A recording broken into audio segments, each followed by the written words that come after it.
प्यारे बच्चों, मैं आपकी हिंदी अध्यापिका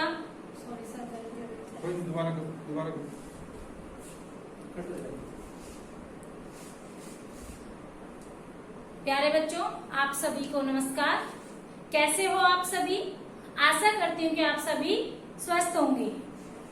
प्यारे बच्चों, मैं आपकी हिंदी अध्यापिका राजबाला यादव राज इंटरनेशनल स्कूल से आज की कक्षा में आप सभी का स्वागत करती हूँ।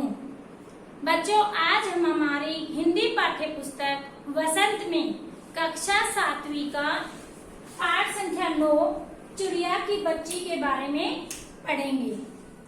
चिड़िया की बच्ची यह एक कहानी है और इस कहानी के कहानीकार का नाम है जैनेन्द्र कुमार। जैनेन्द्र कुमार जी ने इस एक छोटी सी चिड़िया की बच्ची के माध्यम से हम सभी मनुष्यों को स्वतंत्र रहने का अधिकार सभी को होना चाहिए, यह संदेश प्रदान किया है।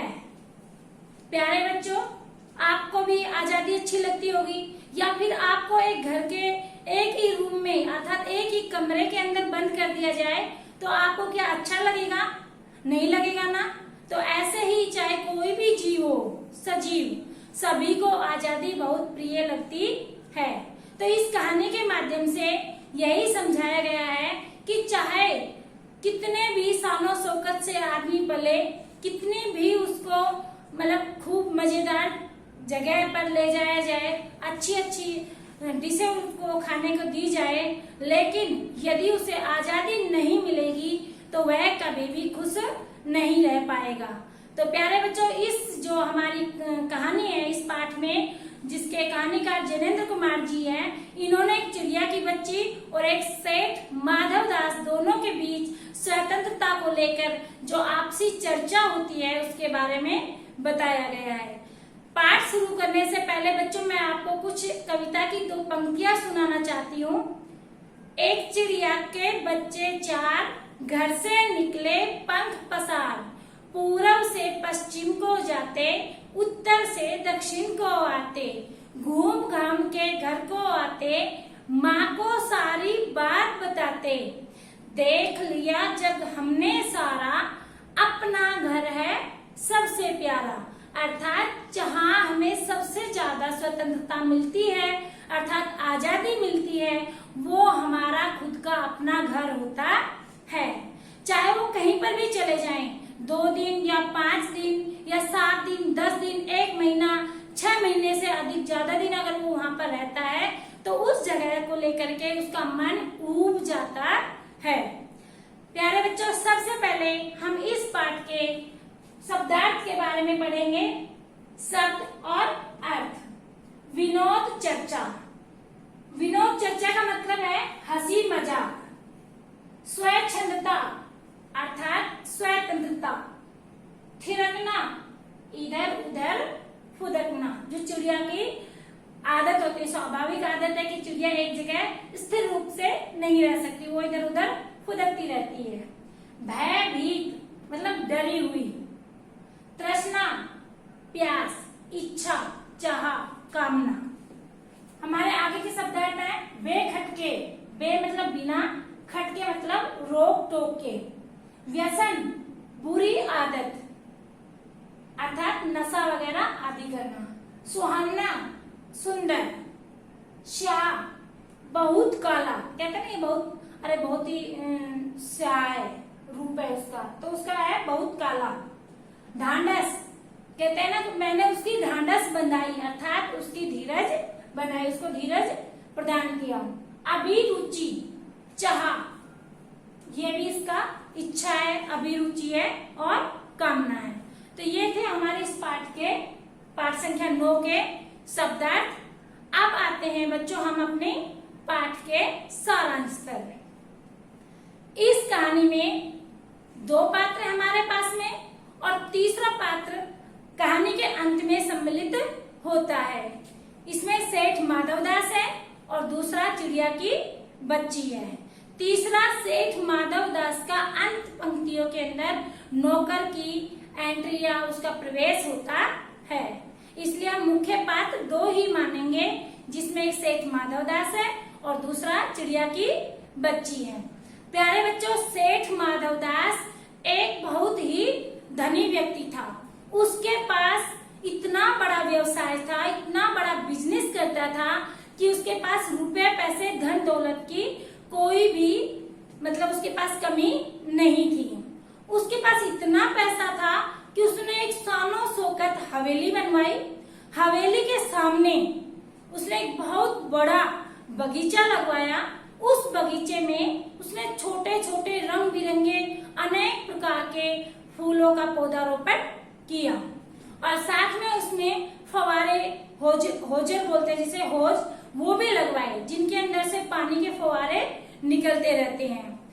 ऐसा उन्होंने इतना सुंदर मनमोहक दृश्य बना दिया उस बगीचे के अंदर कि आने जाने वाला जो भी था एक बार तो उस बगीचे की तरफ अपने आप स्वतः ही आकर्षित हो जाता था।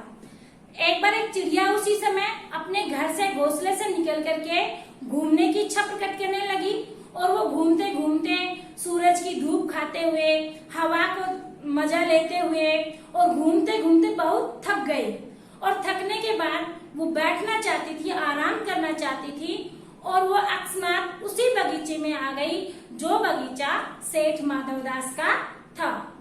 उस चिड़िया ने देखा कि यहाँ पर बहुत सारे गुलाब के फूल खिले हुए हैं और गुलाब के फूल बच्चों सभी को अच्छे लगते हैं, तो चिड़िया को भी गुलाब का फूल बहुत अच्छा लगा और वह चिड़िया थक जाने के कारण उस गुलाब की डाली के ऊपर बैठ गई। शाम का समय था जब वह चिड़िया बैठी थी। उसी समय अपने महल के बाहर, अपने हवेली के बाहर एक चबूतरा बना रखा था सेठ माधवदास ने और सेठ माधवदास उस चबूतरे पर एक तख्त बिछा करके एक तख्त लगा रखा था और उस पर बिस्तर लगा करके मसनद के सारे, मसनद बच्चों तकिया होता है जो गोल टाइप का होता है, जो राजा महाराजा ऐसे साइड में करके बैठते थे, तो आराम से बैठा हुआ प्रकृति का नजारा ले रहा था। अचानक से सेठ माधवदास की नजर भी उस छोटी चिड़िया पर अचानक से चली गई।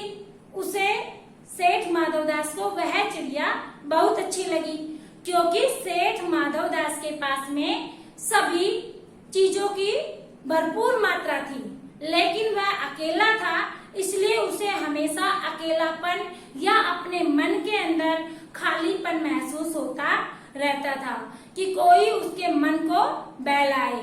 वह कला प्रेमी भी था, इसलिए वह सभी शाम को, अर्थात वह जब भी शाम होती थी तो अपनी हवेली के बाहर पूरी प्रकृति को शाम के समय, वैसे भी सुहावना मौसम होता है, ठंडा मौसम होता है, उसका दृश्य या नजारा देखता रहता था। जैसे ही चिड़िया आकर बैठी, सेठ माधवदास ने कहा, आइए चिड़िया बैठो, यह बगीचा मैंने आपके लिए ही बनवाया है।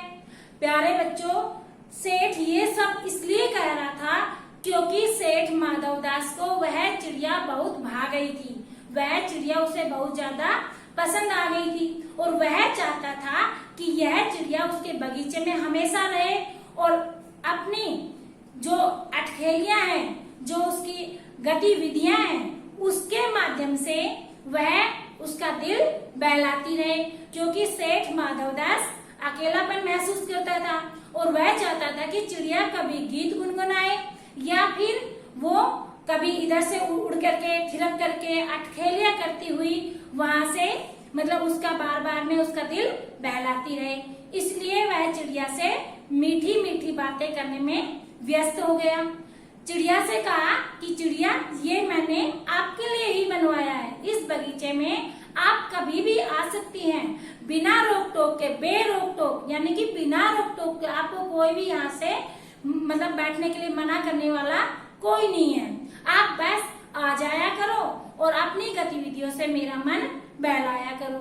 इतना सुन करके जो चिड़िया की बच्ची थी वह भयभीत हो गई, डर गई और डर के कारण थोड़ी सी डरी हुई, सहमी हुई सी कहने लगी कि सेठ, मुझे नहीं पता था ये आपका बगीचा है, मैं थक गई थी, इसलिए थोड़ा सा आराम करने के लिए इस बगीचे में रुक गई थी। मैं थोड़ा सा आराम करने के बाद इस बगीचे से चली जाऊंगी। लेकिन चिड़िया डर के मारे बोल रही थी, लेकिन सेठ माधवदास बोले कि नहीं, तुम यहाँ पर रह सकती हो बिना रोक टोक के, यहाँ पर आराम से जितना भी दिन तुम चाहो उतने दिन यहाँ पर अपना जीवन व्यतीत करो।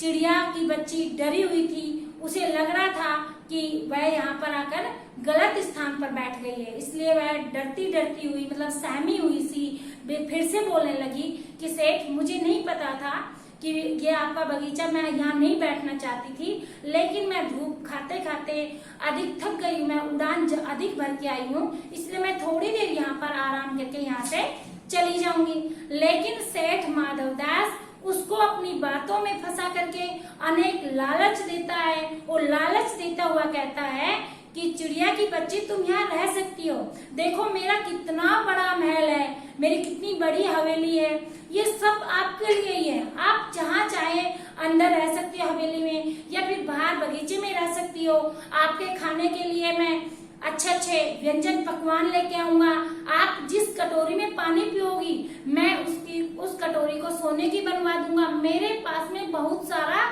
सोना है, जिस सोने को पाने के लिए लोग बहुत मेहनत करते हैं वो आपको बिना मेहनत के ही मिल जाएगा, और मैं आपके लिए एक सुंदर सा पिंजरा भी बनवा दूंगा, और उस पिंजरे पे सोने की झालर भी लगवा दूंगा। बच्चों, चिड़िया का जो निवास स्थान होता है वो उसका घोंसला होता है, लेकिन जब हम उसे पालतू बनाकर रखते हैं तो उसके लिए एक पिंजरा खरीद के लाते हैं जिसके अंदर चिड़िया कैद हो जाती है। अब चिड़िया की बच्ची और भी अधिक डरने लगी कि कहीं वह सेठ माधवदास उसको अपने पास न रख ले, तो उसने, चिड़िया की बच्ची ने वापस कहा कि सेठ माधवदास, मुझे नहीं पता कि सोना क्या होता है, मुझे तो बस इतना पता है कि आकाश में खुले आसमान में उड़ना है, नदियों का बहता जल पीना है, और मुझे सूरज की खुली धूप का आनंद लेना है। और रही बात खाने की, तो मुझे 2 दाने मेरी माँ लाकर दे देती है, मैं उसी से अपना पेट भर लेती हूँ। मैं इसके अलावा किसी सेठ माधवदास को नहीं जानती, मैं किसी सोने को नहीं जानती, और न ही सोने की कटोरी को जानती हूँ। इतनी ही देर के अंदर चिड़िया उड़ने की तैयारी करने लगी। जब सेठ को एहसास हुआ कि चिड़िया की बच्ची है, वो उड़ना चाहती है, तो सेठ माधवदास ने फिर से बातों में उलझा दिया, और सेठ माधवदास ने अपने पास ही एक घंटी रखी हुई थी, और उसने घंटी को बजाते हुए अपने नौकर को इशारा कर दिया कि मैं चिड़िया को अपनी बातों में फंसा कर रखूंगा, और तुम पीछे से आकर के चिड़िया को पकड़ लेना। लेकिन चिड़िया भी सेठ माधवदास की बातों से इतना भाग गई थी कि वह यहाँ पर रहेगी तो उसे यहाँ पर खतरा हो सकता है। सेठ माधवदास फिर चिड़िया को बातों में फंसाने के लिए बोलने लगा कि आप कितने भाई बहन हैं, आप क्या करती हैं, आप मेरे इसमें बगीचे में कभी भी आ सकती हैं, किसी भी डाल पर खेल सकती हैं, आप अंदर हवेली में भी जा सकती हैं, आपको कोई मना नहीं करेगा, बशर्ते कि आप अपनी अटखेलियों से मेरे दिल को बहलाया करो। आपको देख करके मुझे बहुत अधिक खुशी मिलती है। मैं चाहता हूँ कि आपके लिए मैं भरपूर आपका सहयोग करूंगा, वैसे ही आप मेरा सहयोग कीजिए। ऐसे ही वो बातों में चिड़िया को उलझा करके अपने नौकर को इशारा कर देता है। प्यारे बच्चों, जैसे ही चिड़िया का ध्यान पूरा सेठ माधवदास पर होता है, क्योंकि चिड़िया की बच्ची बिल्कुल उसकी बातों से डरी हुई थी, अर्थात सहमी हुई थी। जैसे ही नौकर के कठोर हाथों ने उसको पकड़ना चाहा, वैसे ही चिड़िया की बच्ची को भी एहसास हो गया कि कोई मुझे पकड़ना चाहता है, इसलिए वो जोर लगा करके फुर्ते से ऊपर उड़ गई, और उड़ते हुए लगातार एक ही सांस में बिना रुके कहीं पर भी, और अपनी माँ के पास जाकर अपनी माँ के आंचल में छिप गई। प्यारे बच्चों, क्योंकि नौकर उसको पकड़ना चाहता था, लेकिन आजादी प्राप्त करने के लिए, स्वतंत्र होने के लिए, अपनी माँ के पास जाने के लिए चिड़िया ने इतनी जोर से उड़ान भरी कि वह नौकर के हाथों से फिसल करके और फुर से उड़ गई। प्यारे बच्चों, उड़ करके लगातार उड़ती रही, वह कहीं पर बीच में नहीं रुकी, और लगातार उड़ते उड़ते उड़ते उड़ते वह अपनी माँ के पास पहुंची, और माँ के पास पहुंच पहुंच करके अपनी माँ के आंचल में ऐसे समा गई और आंखें बंद कर ली। ऐसे लगा कि अब वो पलक खोलेगी ही नहीं, क्योंकि उसको पलक खोलेगी तो उसको उड़ना पड़ेगा, और उड़ना पड़ेगा तो फिर कोई दूसरा अन्य सेठ माधव दास जैसा ही उसको पकड़ने के या लालच देगा और वह उसको पकड़ लेगा। इसलिए चिड़िया की बच्ची ने माँ की गोद में जाने के बाद में अपनी आंखों की जो पलक थी वो बिल्कुल भी नहीं खोली, और ऐसा लग रहा था कि वह खोलने वाली भी नहीं है। तो इस तरीके से चिड़िया की बच्ची सेठ माधवदास द्वारा दिए गए अनेक प्रलोभन अर्थात लालच सभी को ठुकरा करके और वहां से चली जाती है। अंत में वह अपनी माँ की गोद में ऐसे जाकर के चिपक जाती है, मतलब बिल्कुल आंख खोलने का नाम ही नहीं लेती है, और ऐसा लग रहा था कि वह कभी अब आंख खोलेगी ही नहीं, क्योंकि अगर वो आंख की पलकें खोलती है तो उसे फिर से उड़ना पड़ेगा, फिर से बाहर जाना पड़ेगा, और फिर से उसे कोई न कोई सेठ माधवदास जैसा ही पकड़ने का प्रयास करेगा। और अंत में जो कवि हैं, जो कहानीकार है हमारे जैनेन्द्र कुमार जी, उन्होंने कहा है कि बच्चों कहीं पर भी जाओ, लेकिन सबसे अधिक आजादी, सबसे अधिक हमें प्यार दुलार हमें अपनी माँ से मिलता है, और अपना घर ही सबसे अच्छा होता है। तो प्यारे बच्चों, यह थी हमारी कहानी चिड़िया की बच्ची, जिसमें एक चिड़िया और सेठ माधवदास दोनों का आपस में किस तरह से बात होती है, यह बात मैंने आपको समझाई। आशा करती हूँ कि यह पाठ आपके अच्छे से समझ में आ गया होगा। इस पाठ से संबंधित जो भी कार्य पत्रिका है और प्रक्षेपण पत्र है आपको जल्दी ही मिल जाएंगे।